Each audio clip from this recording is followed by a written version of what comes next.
Many years ago, in a termite extermination company, a strange story has happened. It was an ordinary afternoon. It's still hot at the office with sultry air. While I and 3 other friends sat lazily, the silence of the day enveloped us.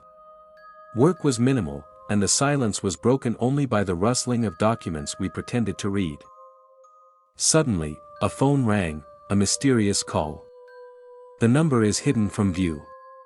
My friend replied, and I looked on in bewilderment at the anonymity of the caller. Maybe it's a special number, I mused.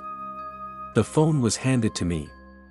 And as I listened, a strange wind whispered through the receiver. It was as if standing in the middle of a vast grassland, the quiet breeze playing a terrifying song. "Hello, hello." My friend's voice echoed through the void. But only the wind answered. The call ended abruptly. Leave us in silence, but within a short time the phone rang again. It's a masked number, as it were. It's the same old whisper. This time, a sound came out from the gust of wind, a sound that grew louder and louder. "And inquire about our termite extermination services." "Yes, we can help," I confirmed, and the old man asked for our help in his wooden house that was infested with termites. He gave me the address. We left at 2:30 in the afternoon with nothing urgent. This road is unfamiliar. And confusion arises when we search through maps that are difficult to understand. Grassland stretched endlessly on both sides. There was no sign to be seen. A local grocery store with shelves stocked with simple products, it becomes our beacon of hope. An elderly woman pointed us towards a tree that marked the entrance to our destination. Although she suggested finding a place to stay for the night. But we continued onward, finding a narrow path. The alley is only slightly wider than a pickup truck. We drove along for what seemed like an eternity. The grass wall that is our best friend until we reached a dead end, neither stone nor wood. But it's a grass barrier. Impenetrable and mysterious. Me and my friend with documents in hand standing in front of a path covered in tall grass that seemed to swallow up the light around us. The path was obscured by tall grass, beckoning us into its embrace. Why don't we question this journey? I pondered as we entered the unknown. This road looked deserted. No human has touched it for a long time. The towering grass whispers of solitude and long-kept secrets. As we walked deeper, the grass parted to reveal a hidden passageway that was only a few meters wide. It led us to a spacious courtyard. There, as the sun was setting, paint the sky with crimson and gold. We found a house, a wooden house facing away from the path. By concealing his identity so that no one could see. The lawn is wide and open. There is a swing that swings back and forth in the gentle breeze. It was as if waiting for the sound of children's laughter to fill the air. We're approaching the house. With the door ajar, it's like an invitation. Inside, the air was thick. The furniture and mattress were broken. Gecko jumping over the wall, and the snake claims the ground as its own. The ceiling is a habitat for birds. And the house without light seemed to hold its breath. We searched for the uncle who had called us, but were met with nothing but silence. Then a chill ran down my spine. Meanwhile, a friend's flashlight reveals a haunting image, an image of an old man hanging over a pile of rotting fruit, surrounded by forgotten fruit. We exchanged glances, a silent agreement to retreat, but when we turned back, the path that had brought us here was gone. Darkness covers us, and the only light was the weak beam of the flashlight. The bird flew, its wings pulsing wildly. As the door opened behind us, Uncle emerged, not towards us, but walking away, his silhouette looming menacingly in the twilight. Panic seized us. And we ran away. Invisible footsteps echo the sound of our own. "Don't look back," my friend cried. And I ran with my heart pounding. Until the path was revealed, a narrow escape from the clutches of the night. We reached the car, the sanctuary of the familiar. We came out of the grass maze. Breathless and confused, and found our car waiting quietly as dusk fell, but as we tried to find a way to escape in peace we found the key lost in the ether. How is that possible?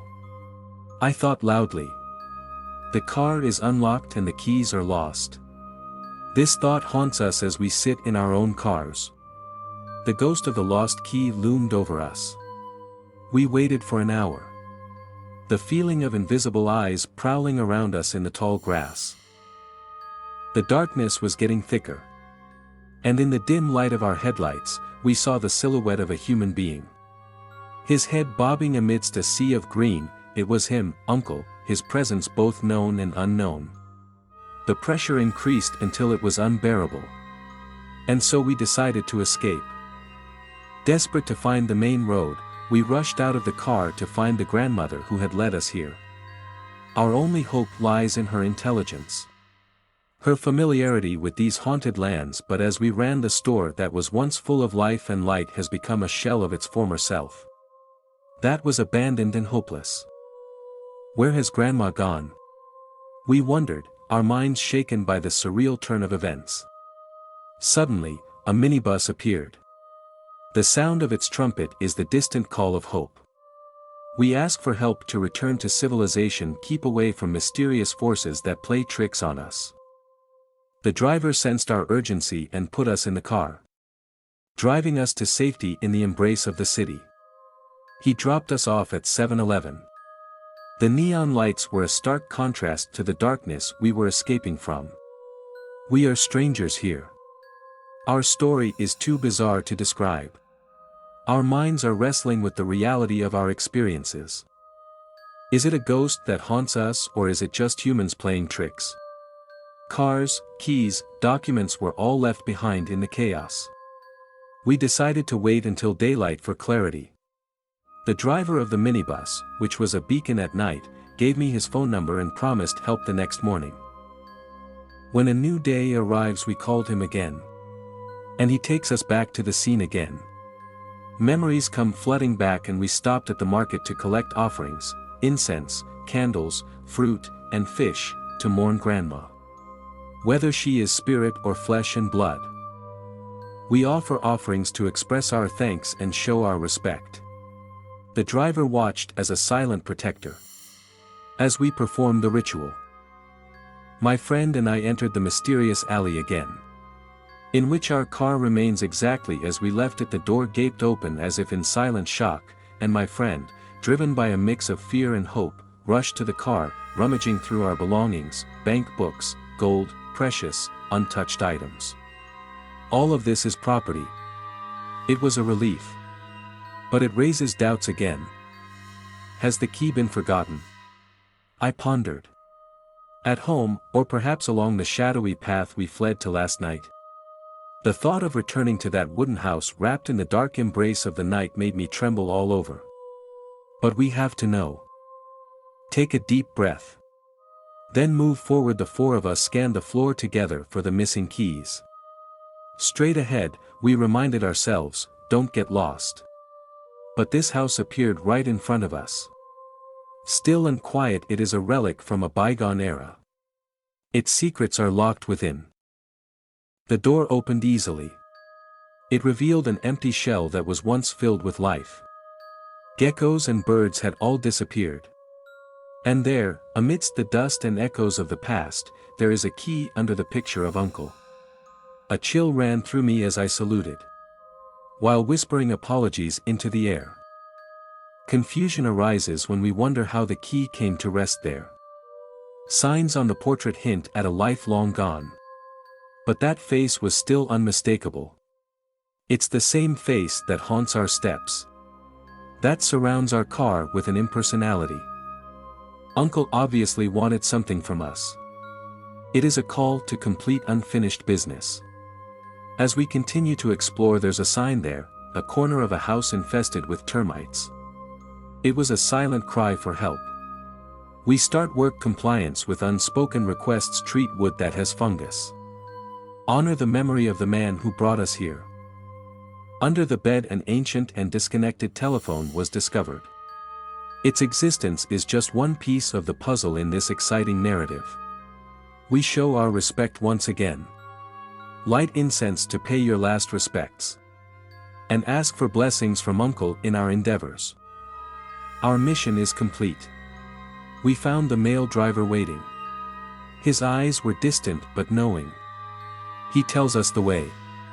By reminding them to go straight. Don't turn left or right. It reflects the labyrinthine nature of our journey. And when we reached the car he revealed the truth, a narrow road flanked by swamps. Hidden dangers are covered with tall grass. He used a long staff to mark a safe route. It's a reminder of the thin lines between the known and the unknown, between living things and echoes of the past. And then we left. The mystery of the alley and Uncle's final wish are forever etched in our hearts. A story that must be told and retold again. A whisper in the wind of time that once was. Epilogue. In a land where reality is intertwined with the spectrum. There is a story of a house surrounded by water. Residence in the center of the pond, which is truly an island of mystery. This is the story of an uncle whose life was destroyed by seawater washing over his house. One day, he stumbled and met his end in a pond. His body surrendered to the stillness of the deep sea. He is not alone in life. After all, he shares his days with two grandmas. A companion in his secluded world. But where did they go? These keeper of his inheritance? It turns out that one thing is more than friends. She is his wife. They are partners in life and trading goods on the floor. Her heart was broken after his tragic death. And she faded into the shadows of the abandoned store. Her soul is also tied to a place of loss and longing. The villagers know this well. They drove by, accelerating, never stopping, as they recalled the couple who had greeted the minibus with a hopeful expression. But now only silence greeted them. And the shops are still empty. Echoing the echoes of an empty past.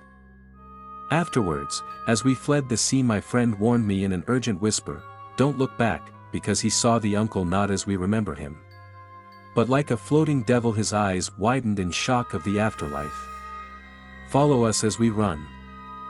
Fear of visions. You can die just from seeing it. It makes us suffocate with fear. But after our terrible escape, a strange turn of fate occurred. The main number indicating the uncle's premature death. It becomes a sign of good luck. Playing the lottery brings us hundreds of thousands of fortunes. It was as if Uncle had repaid our efforts. Willingness to face the unknown. And take care of the rest of his worldly concerns. The coldness of the tale remains. It is a reminder of the thin veil between life and unexplained mysteries.